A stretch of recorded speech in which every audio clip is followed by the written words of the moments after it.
deriraɓe laaroɓe Woyla Vision hande bo en kawti nder jonde nde gam min gewtida be goto nder artiste en Sahel ɗum ɗo sena sahélien en ɓe lesdi Cameroun e yaasi lesdi Cameroun min yewtidan be maɓɓe ɓe yewta min laawol ngol ɓe tokki on ɓe yetti ha ɓe yetti hande ɗo on ɓeɗo sena duniyaru fou e bo ɓeɗo sena ɓurna fou woylade lesdi Cameroun gam ɗum sewo meɗen noon laarugo ɓinguel woyla dayni e yahi ha eri maje e bo yahi ɗo e holla bawal mako e andal mako ha nder duniyaru. Petit Gougou a jaɓɓama jawi to min jaɓɓima masitinta ha zawleru Woyla Vision e télévision wa eftata woyla lesdi Cameroun yara dow to comme foti mi Petit Gougou a foti attindina min moy wiyete Petit Gougou gam ɓe wi ɓurna fou haala kam belɗum ha hunduko jawmi ɗum moy wiyete Petit Gougou to ɓe ƴamma jotta attindina e laaroɓe Woyla Vision. To useko on ɓe jaɓɓugo am ha Marwa ha Woyla Vision Petit Gougou mi esen lortugo gal ɓawo seɗɗa inde am je babam be dadam hawti hokkiyam Kalkaisa Amadou ɓawo Kalkaisa Amadou duniya warti mi famay no wari waɗi ɓe fuɗɗi yewnugo am Fabien Barthez ngam miɗon no gardien de but miɗo fijano ballon gardien ñaɗɗum a yiyata ɗo ha yeeso maɗo kam minon feere am mi jillata no ha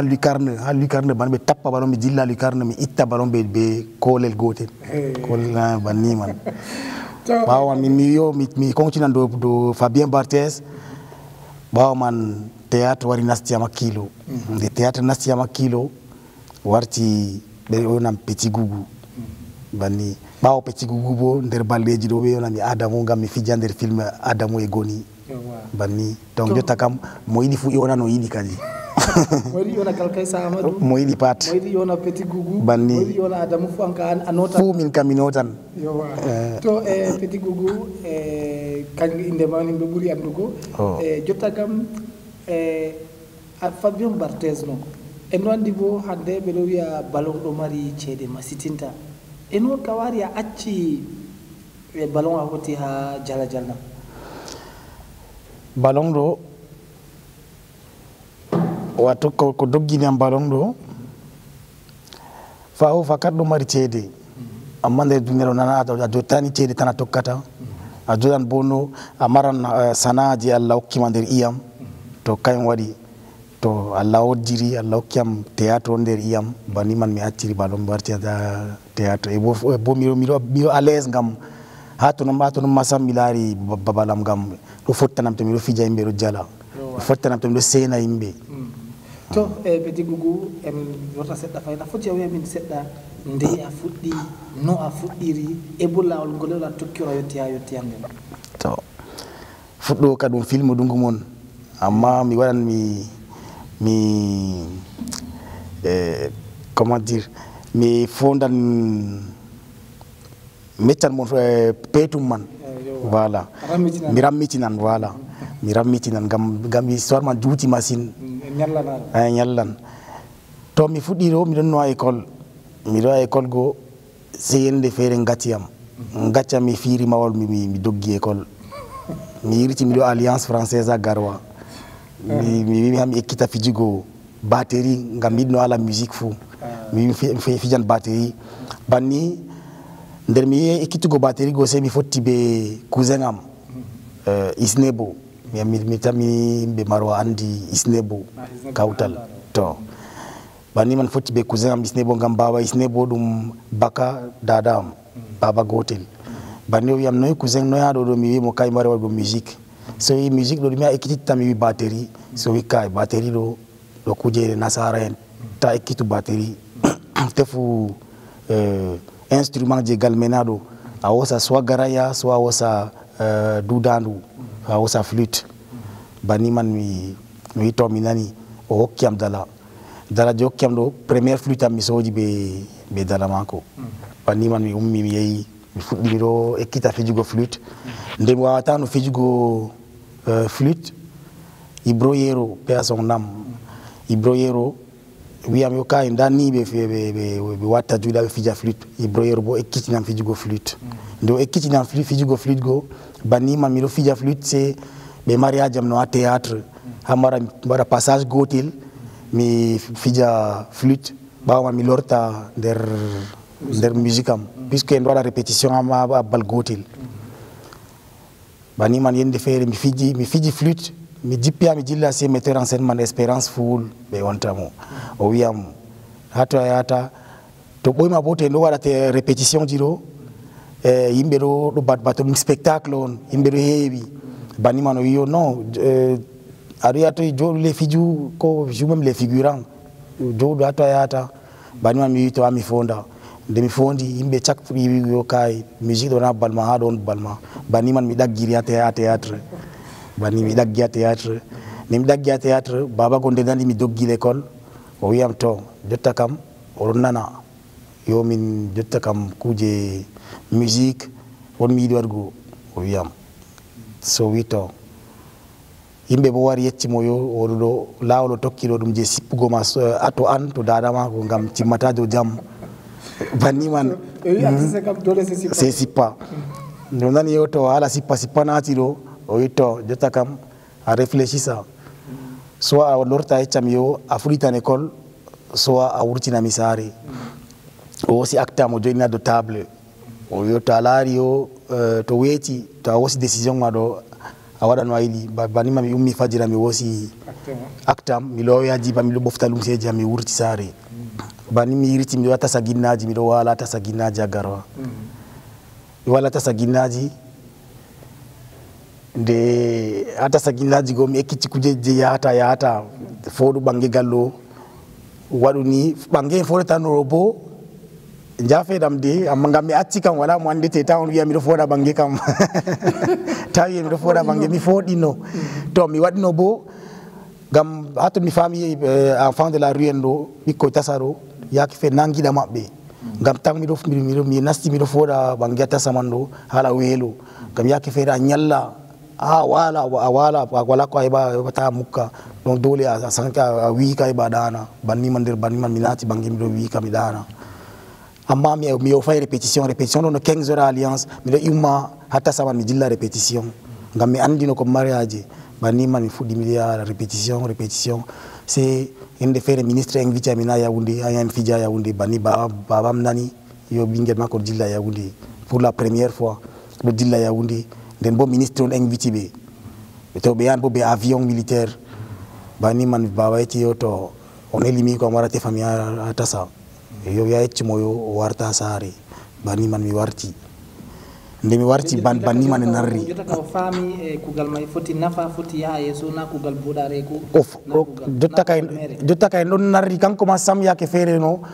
say mi warti kanko sam ummintami no findina mi yecca no yande ayata répétition na kanko on jotta sketch en feere je to miɗo fija kanko on warata yeccami yo nda mi heeɓi sketch feere nda o yewtami to ta foti a fija ɗum ɓe mako en nde yewta en ɗon narri dow man mais c'est vrai qu'après obstacle feere yiɗino wangugo puisque ɓawo man nde mi ummi mi jilli Côte d'Ivoire ha parlement du rire mi warti mi jillino avant ça mi jillino Congo mi jilli Centrafrique ɓawo mi jilli France nde mi jilli France mi lori wartugam gal France yimɓe même personne je yeccimo yo o wosi lawol woɗaygo wari tawi ɓe fayin ɓe o wiɓe yo to na en wimon na lawol o wosigo na jotta na on laari o jilli France to goɗɗo tami mbarugo goto malchance bo waɗi mi wari mi perdi miko am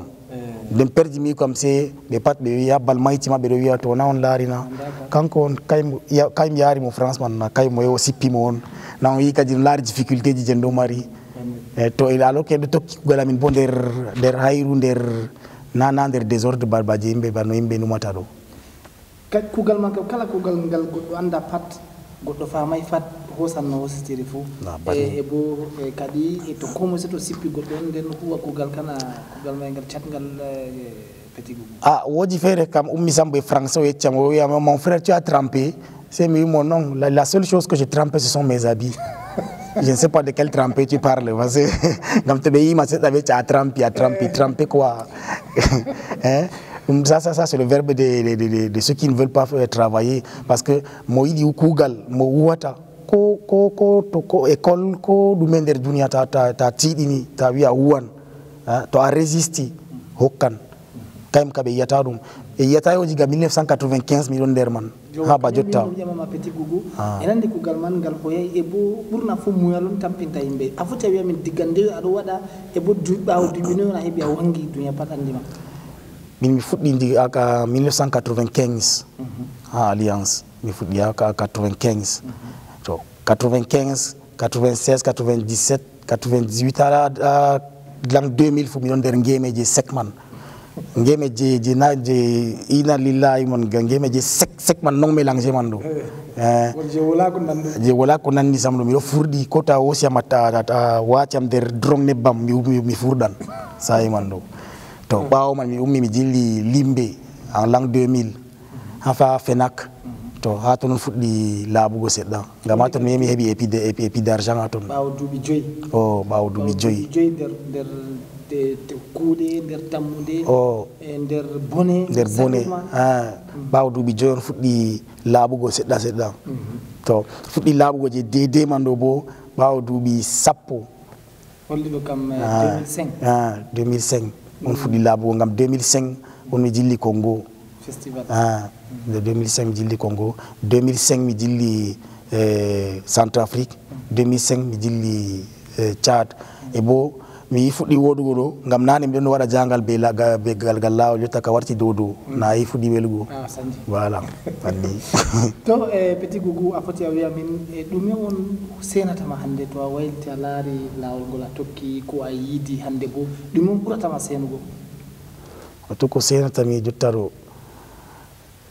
nane dariol ham fottabe dariol dum problème an fottatan ami lara couleur dari tan dum problème on to jotta bo ko mi watta kugalam je mi watta man do kayim do yobami do hokkami ko mi yama do hokkami ko mi nyawndira do hokkami ko mi wallo derdirabe am to banni do wato wala ko seni am bana man to do kambo mi foti mi walla goddo fere je don der difficulté bana basay mi don der difficulté kayim do sena mi jotta adu wada bo ko buri do waddu nyama banni do kam sans explication banni to petit ko wajota ka warti adon der avion ko ndey adilli lesdinin ado Côte d'Ivoire hawn wata parlement de rirbe hande wado be jalna anda be mawbe hander lesdi Africa fu ba maman ba digbe cravate ba go Michel e ko nande Charlotte Tamak e ko nande mabbe e akwa foti wi amin afoti ayuta min sedda no kawari jippi ha parlement de rirbe to mi jippi parlement du riro be laari no wodi no spectacle en feere be laari no mi publie no juste après be ami Charlotte Tamak est-ce que o andi comédien ka Cameroun jiro c'est Charlotte Yetibe effectivement il y a un gars du Nord petit gougou c'est comme ça que banio proposiam banim be mi am texte diam be mi texte be laari texte bani be ko yerbi na invitation to de berbi na invitation mi yotti puisque mi no lara be kambe à télé bana Michel Go mi no lara mo kanko à télé be jigbe de pata dans ma famille de mi yotti à Abidjan parce que be no mari accueil je habe farta stress puisque to andi to par exemple jotta be wi mayo goddo atamay no fottan do jodi a yonde ma do rene na to a wurta fotta kana andi a taskan a woji ko dimbata sedda der bandu banni man de mi yotti a diwtoran sedda banni man mi yotti e première personne je wari fotti bam do dum go woman do yotti bo ofni o claki c'est comment petit toi c'est comment on te cherche partout puisque bien on était famille et avec tes contact comme nos besoins comme ils nous souvent dans les brousses et autres bani man il a commencé à blaguer fudi kasi be am fudi wanyo be am tawio o do relax o relax am je bani man warti der 5 minutes man ne warti ba famille ba bato en do ida diga whatsapp depuis beaucoup d'années to bani man si waton man o kiam en échange contact ton be jigbe man be lutu be chak et c'était une grande famille donc bani man no sa saliri to kalke sa yutal miɗiɗa yewtami seɗɗa ha lawol ngo hangol lawol ngol a tokkimay ko a nder ko a yiiɗi hewti min le seɗɗa ɗum ɓe wiyata anecdote ɓe françare ko yewtamin seɗɗa ni ko haala ɗiɗi ko tati ha nder ko a yiidi diga a fuɗɗi ha yettugo hannde a yewtami ko gotol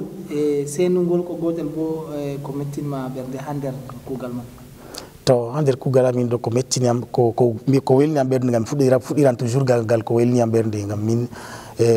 sanam wiyay mi wara waɗa probléme be yimɓe sana mi hokkay mi wara mi woyna yimɓe sana ɗo hokki mi jalna yimɓe mi hokki mi hokkita yimɓe sewo to ko seeni am min kam nder kuugal man ɗo mi tawi o ɗo yaha yeeso malgré difficulté ji ɗo avance mi wala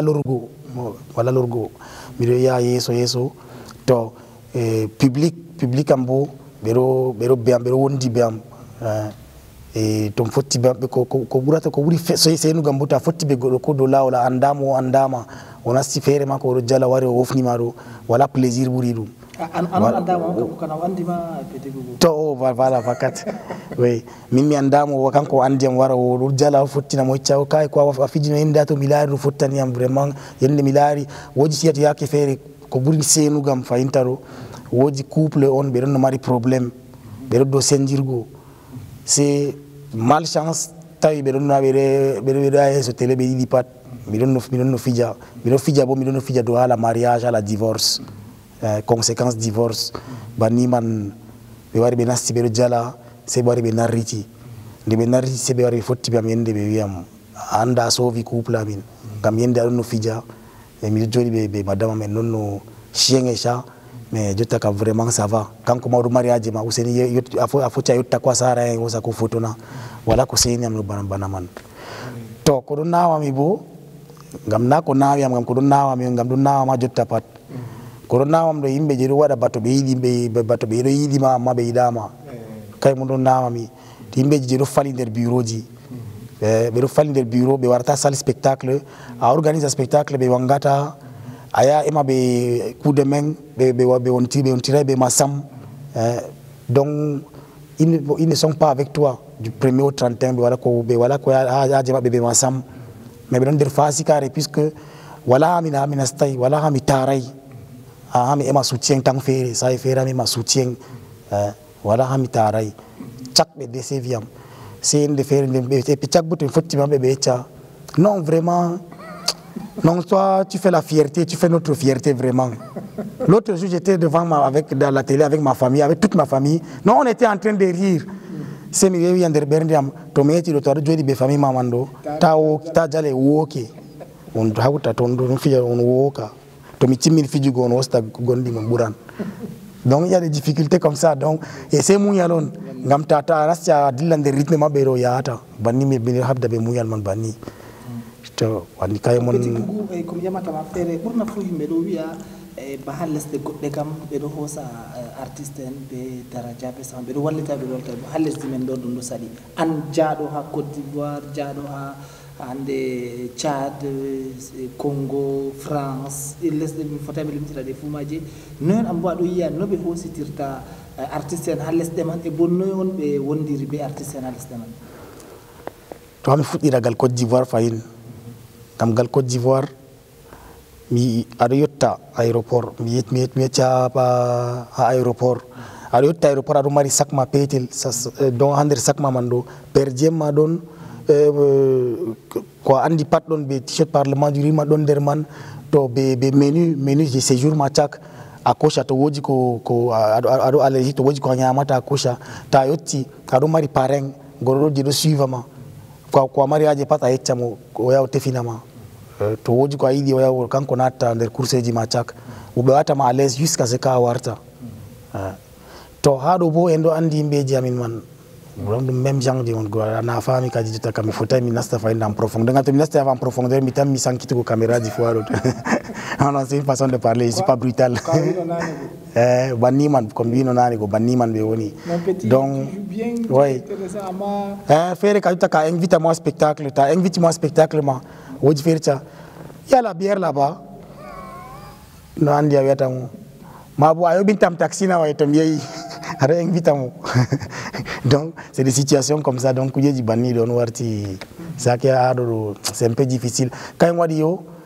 tado yasi le dig be do mari respect jema tado ado puisque chaque fois be umma be fina be larama be tawa yo ando abutu meri kay wadi jotta mandir balleji do darni wurtugo ko garo jotta kam mabisha me kubli nder chambre man donc mi don der garo me mi wal mi to wurti do jotta katti murti warti na way wari wara selfie la way selfie to mi tan mi fami secret man mi do nyalla nder suudu min bo kay mi do nyalla nder suudu tummi wala don mi do garo ma mi wala don to biti bugu jotta kam mi den wolwa do mada dum be weta jardin secret be faransa quoi faut il y a min fami timmi ay do gongo fami gala wangata timmi gay burna fu be do wiya artiste de dum himbe mere de fotay be wona responsable e ko nande maaju quoi faut il y a min kan man bo awino min ado wallita famille kam ado wallita saaro ma ado wallita derdabe ma e sobirabe e luttube marbe haaje fu to a photo to mi be to a photo tiri e boado mari ko wallita be ado wallita be quoi faut il y a min hande responsabilité to responsabilité ji ko ay nanugoro mi bangay man famisi mi siwa bangugo man amma baji mi do aniya man quand même baji donc andi ala bangallo c'est très délicat dam tata min mida système je hande abanga on wada wolo invite mi wada bruit ba mon jango on sendiraro kay wadi mi rosa tangam mi wosa tangam gam nana course wala wad nana course motta be goddo gam woji mo wiam yo be cigu gujota kam asiwa bangu gajota ro kam aydi amaya bani a tinamin ko souvenir na mi wi mo tayiri souvenir film am le garda photo mana sare to maya lara photo man souvenir c'est dole mi créer na ma bingel gam souvenir na on ne crée pas l'enfant pour créer mais on crée l'enfant pour son éducation pour assurer son éducation plus tard et bien to jotta mi do taon mi tara do mi fota mi acca bingel lo tara de rumda jaro dogga ba ma ko der avion kanko dogga de rumda jagarwa donc c'est un peu tout ça donc bangallo nana dum jawal kan wadi ha jotta mi do muy sedda taon to pedu ko mi fami kam to di mayram ben do laranen jotta dam gallo mabitina ko wodi mo sufti kam boyma portail do mabiti portail on madame galtan portail do mabiti amma jotta kam ha critère ji manon ngam do mari critère mana wore to petit gugu fodde ko dia yeso nandi burna fu ko yimbe buri andurgo makam jala a foti nder minti ɗiɗi ko tati a yewta min seɗɗani ko fertinta laaroɓe jokken to gal toy gotel ni nani to bon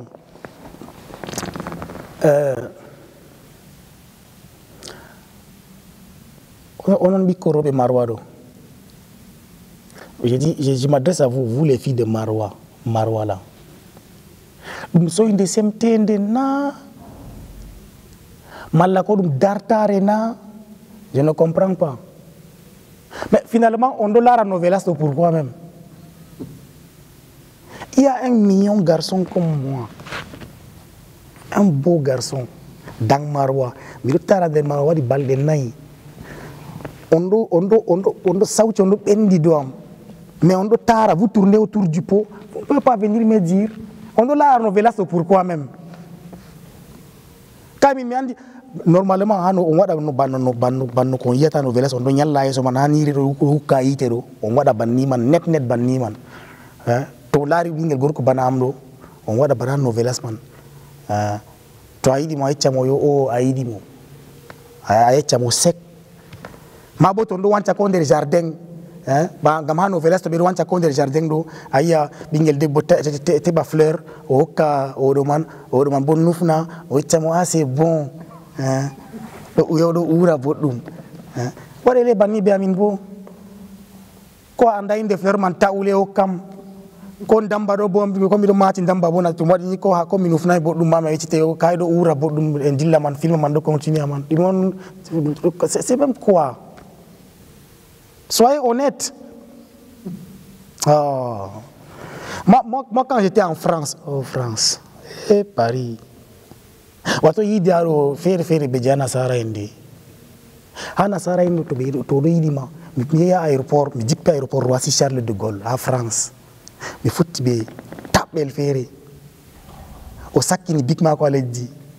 o wadi ba o hausa big man bo mi turi ba mi walla mo sugo sen kali poster en do lardo tirande gite sen ummi c'est au lariam Sophie attends mais écoute c'est toi petit gougou que je vois souvent au Parlement du Rire c'est moi ah ben ouais ngam tado atendo a waiti zakam c'est toi petit gougou qu'on voit souvent dans une série Adamo et Goni c'est moi ah ben ouais ngam tado atendo a waiti za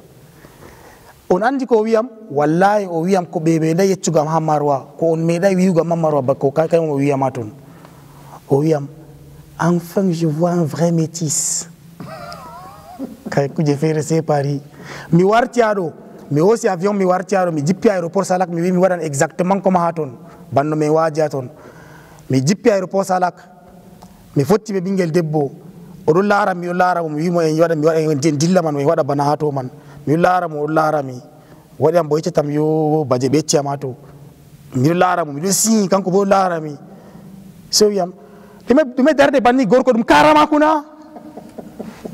ah hatu mi yiri yo wa gonga fakat mi warti marwa Ouseni quand vous aimez quelqu'un dites-lui que vous l'aimez aruma inam ka yechamde aruma inami mais ba o man mi jilli village ka yide fere yide village c'est non na novela stema na compare tata yeso man wayani yamduro hukka yitero yide village mi yotti village ingel debbo man wangi town o wadi fawne ka wawata mo sam o si verni o tobbi atinde aro bana film yendu o do bakki vaseline ka wawata yeso makko do delka mi do face à face be mako o do lara mi do lara mo si ummi yeyi waddi yo ñiidi ndiyam wari o tuggi hokkiyam ndiyam mi yari ndiyam man wane wallahi ko sukkar dada makko do joyi do tepta hako dada ummi wiccitini wecci bingel yo Useni hosulide korol man yeyi yewti haade de hato e joda is leggal mi de yewta bingel debbo man don der temtur mo lartam der gite fanta warti do winda do jiida ko je jaleddi o yide ka sey yide kawyewal wallahi c'est pour vous dire vos trucs de novelas qu'on doit perdre temps à yeso manateli copier alors mal na on jodi on do on te fa on copie mal ne copiez pas ce que ne dites pas ce que ne faites pas ce que j'ai dit hein taw yang wada ko mi wi mondo kam yecca kay petit gugwari wonni bikko mara Useni on hawata kilo on wada attention à bon entendeur anota kam na salutema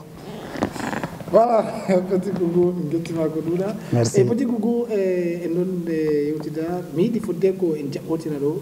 hilarobe wayla vision anda moy petit gougou dume o wadi dume o wontiri e bobo e be fama jur jota kama foti wiya min sedda wodi derken don jur gidbe wadugo jala jala be jawataro kambe be yelani be wada be daya dunya nana be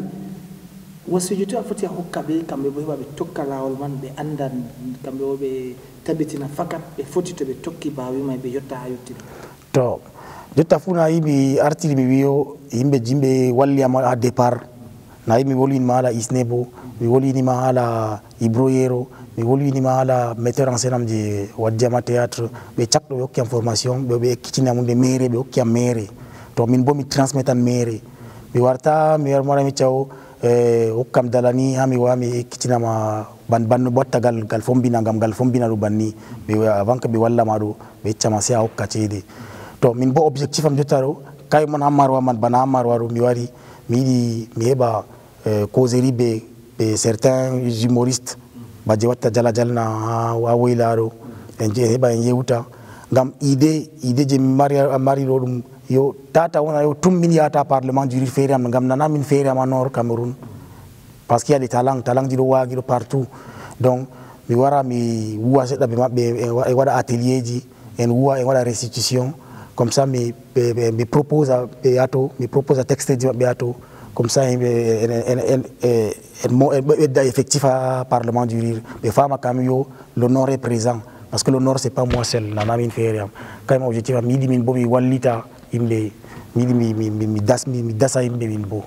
banni to fudde ko dasa may non hani be wona dum on hani be wada ha kambe boni be wona nder ga yewti min sedda nane an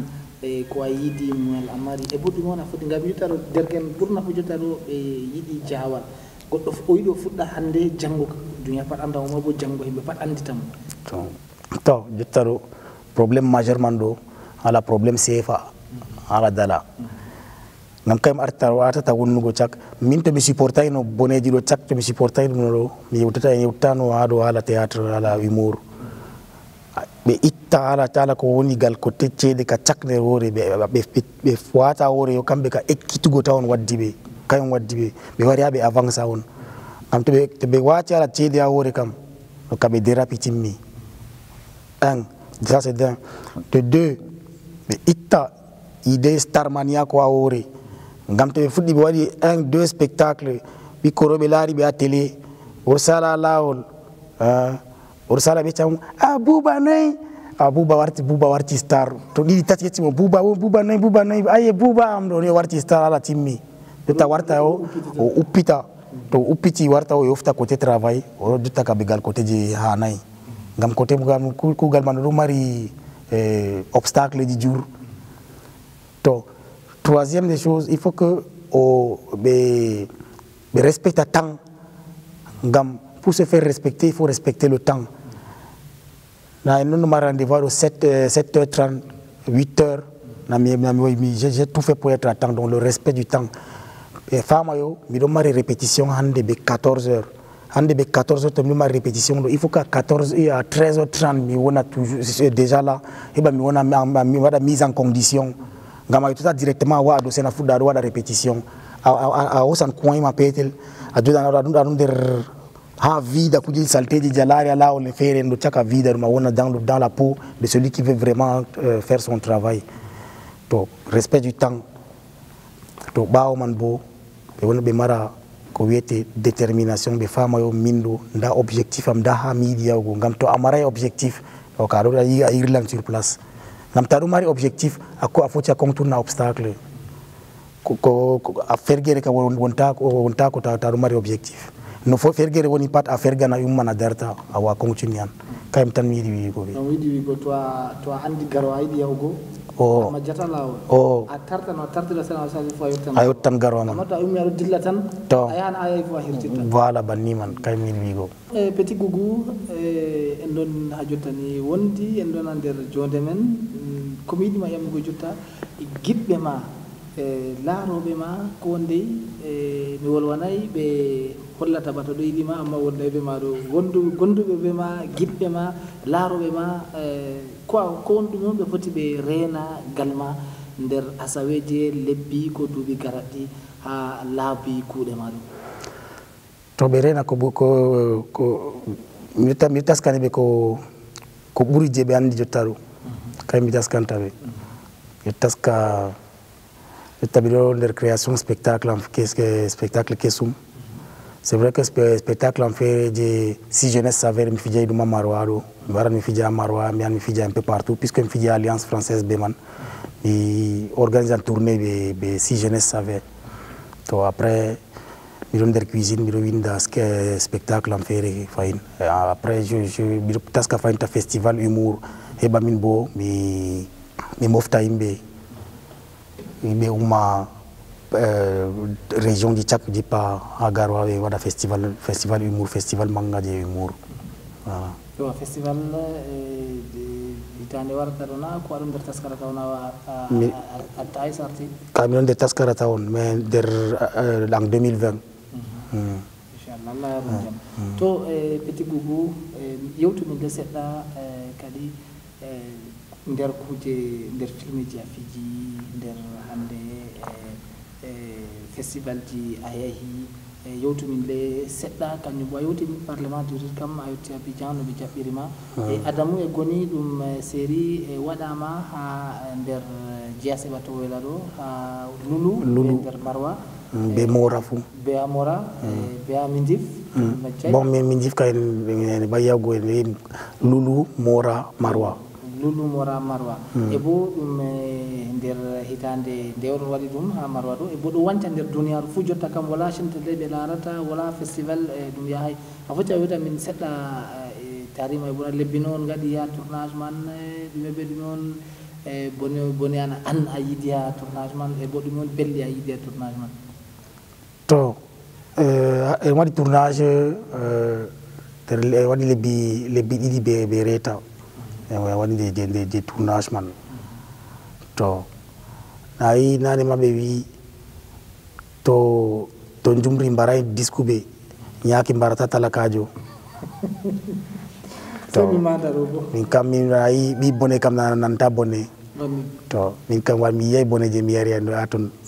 c'est belɗum gam mbiɗon nder population nder yimɓeji am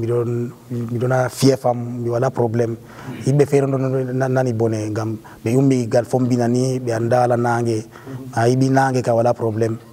to wala bone je mi nani ha toon amma seul petit problème seɗɗa je mi heeɓi ɗo c'est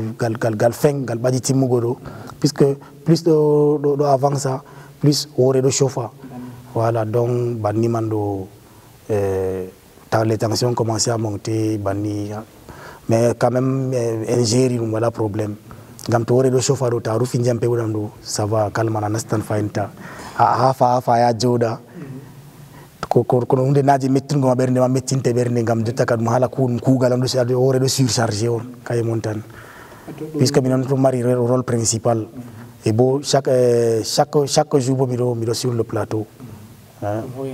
bannima c'est muy banni man e na ɓeɗo wiya bo fijugo filmero na saɗay petit gogo na ɓeɗo wiya acteur en ɗo ɓeɗo heɓa ceede mere ɓeɗo wiya waɗa nin tan ko a foti a wiya dow ɗum kañum na ayi kugal goɗo wa ko nde koyngal a foti a wiya men kugal ma ɗo hoyi ba yimɓe numatana ko ɗum ɗo saɗi seɗɗa kay ɓe wara ɗo hoyi ɓe wara gam ta mi tayinaɓe ɓernde ɓe wara ɓe faman na komoe ɓe hakkilo mum to ɓe wari ɓe tawi ɗo hoyima c'est bon to ɓe tawi saɗima na ɓe heftan premier maɓɓe c'est tout to petit gougou wodi ko a yalino wollugo en wolway ɗo man na jonde men ɗe kay kam wala to andi ko clôturata cak ko maɓɓata ko en tefata cak ha duniya ɗo kam na andi ɗum dina to ko moye joga dina mum boɗɗum heɓa kugal en watta ɗo heɓa avance gam ko en watta ɗo nder œuvre de l'esprit ɗo bo ta wala concentration divine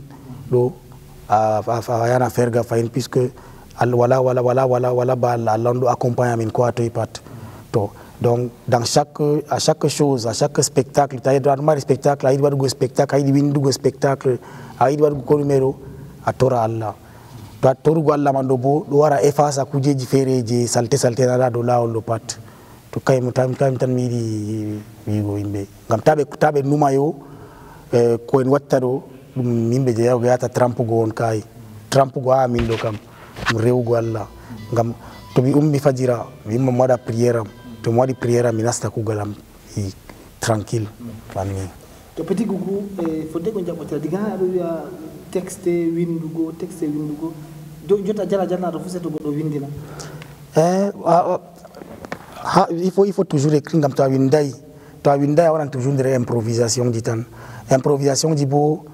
ça ne marche pas tous les coups ngam yo improvisation ji ɗo woodi yake feere a tawa aɗo planta aɗo tara sur place a foti aɗo nder improvisation aɗo tara sur place a répétan mot gotel au moins 2 ou 3 fois a répéti mot gotel ɗo ça prend sur le temps du spectacle donc kayen waɗi yo il faut bien structurer a winda texte ma a andi to a wini a yanani il faut au moins avoir le squelette a mara au moins squelette man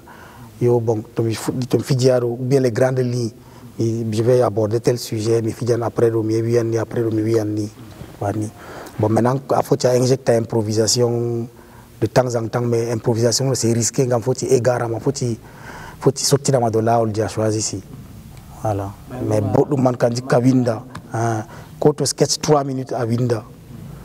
faut que n'importe quel... Il n'y a même pas de petits sketchs.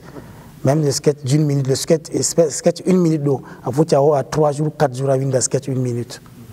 Parce que c'est délicat, il faut tenir compte des sensibilités. Il faut qu'à l'art, ça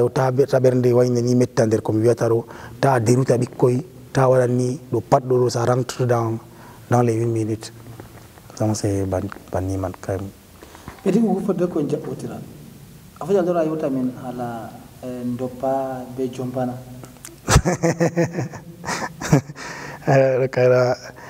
Ok, Ndopa Bejomparo. Celle comme c'est mon catamondo. Ta habité à combi terrain ballon. Gam ballon on yataru.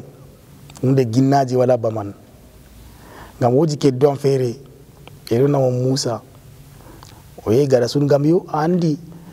Terra keda ki terrain wodi ya ki fere na wow. Wow. Public de wara wow. Ko awi ayata no terrain. Ayan. Aida fo ayan gam wow ra cha buna sina buna stainaro saru der kumpa beata si aru der kumpa saya fama. Baniman Musa ndenani wo une fois wo deux fois nasti gara su o rufinjam do bandu do rufinjam so nani wo fa inta wo si jompa o borni onani wo o wurti o yejiti watu gondo pa o jillo soji tike mako o so kit o soji tike o yotti nanugo wo o Musa ummi wo be mambe action ratée. Maintenant il fallait s'asseoir. De takahabe joda Musa numi yokan koromari ndopa wandayo o jompa tano wati o domari ndopa mako o wala ndopa ha joda boy andi ha nora min haro do kam ha woyla men kam ha joda kam se a bangta jompa gam ta wada salte waro bangti jompa o turi ha joda se nani wo so yo no action fere dillina Musa ndayo kanko man wadi action man hala football c'est on akila ngam yarare men ko atay pat to kati go ngati wa ko duda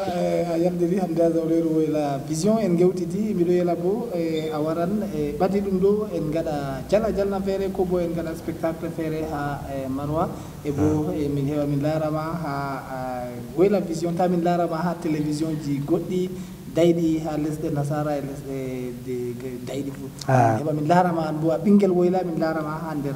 télévision ji to useni on yetta maire Marwa kanko no organise Marwa yel watanaro on yetta mo to bernde amin metti o tammi nanugo en ko me jengen tak to bernde amin mettaro e to tammi nanugo en gamyo ku Marwa yel wata je be ata be umma be tefa yimbeji gal Yaoundé gal Douala gal Paris gal Toyinaro. Il faut qu'à partir de maintenant, aux femmes, il y a des humoristes à Marwa, il y a des talents à Marwa, il y a des talents dans le nord. Gamin mi parlement du Rire, il faut que imbe di man parti imbe di beata wadda gal Yaoundé mando endo faut endo tampona parlement du Rire. Ils ne sont pas plus meilleurs que les gars d'ici. Donc il faut qu'on y ait tamo. D'abord je le dis brutalement, monsieur le maire, je le dis brutalement, mais je ne mâche pas mes mots. Gamin toi là il faut tenir maman charge am der penga yama donc banni mi yoni minkam. Voilà. Donc il faut tenir compte de ça, monsieur le maire, franchement. C'est très délicat ce que je vous dis. Et c'est dommage que je vienne vous dire ça à travers les médias, comme ça. Parce que c'est quelque chose qui fait assez mal de savoir qu'au nord, dans tout le Grand Nord, il y a des talents, il y a des artistes, mais vous avez toujours tendance à dire que c'est de l'autre côté que les choses se passent, que c'est les autres qui sont les meilleurs. Si je ne suis pas meilleur, je ne serais jamais allé au Parlement du Rire 2 fois. Si je n'étais pas meilleur, je ne serais jamais allé au Festival Arlequin à Paris. Et je ne suis pas un assoiffé de voyage juste parce que je suis allé à Paris et je suis revenu. Pourtant, les gens que vous amenez ici, là, c'est les gens qui partent attacher les lacets là-bas. Nous, on revient pour échanger, pour donner à nos frères, pour échanger, pour que ça avance. Aidez-nous donc à avancer, monsieur le maire. C'est tout ce que je voudrais dire. C'est dommage que je le dise de manière brutale, mais c'est quelque chose qui me tenait vraiment à cœur. Et c'est pour ça. Bon, je l'ai dit, c'est vrai, je l'ai dit que c'est de manière brutale. De nature, je ne suis pas quelqu'un de brutal. C'était pour rire. Et dans le rire, c'est comme d'habitude, nous on passe toujours des messages. J'espère que le message est passé, monsieur le maire. Thank you very much. Le Cameroun est bilingue. Voilà. C'est fine yande fere fine to alla jabi en kawta fine en kirida ko bo en betida a wela vision. Allah yarbalde wayla vision min gettima ɓe watan go min hakkilo se fayin ñanade feere min keɓan fayin artiste jo feere ko bo goɗɗo mawɗo tilinɗo feere min gewƴiɗa ɓe mo ha zawleru ɗum gawon anda ko o wontiri ko o yiidi lawol ngol wala tokki ngam wonde tan giɓɓe wartugo bo wartugo kamɓe bo ɓe heɓa ɓe faama noyi ɓe gatta ha ɓe tokka lawol ɓe heɓa ɓe yetta ɓe humta haaji maɓɓe sey yande feere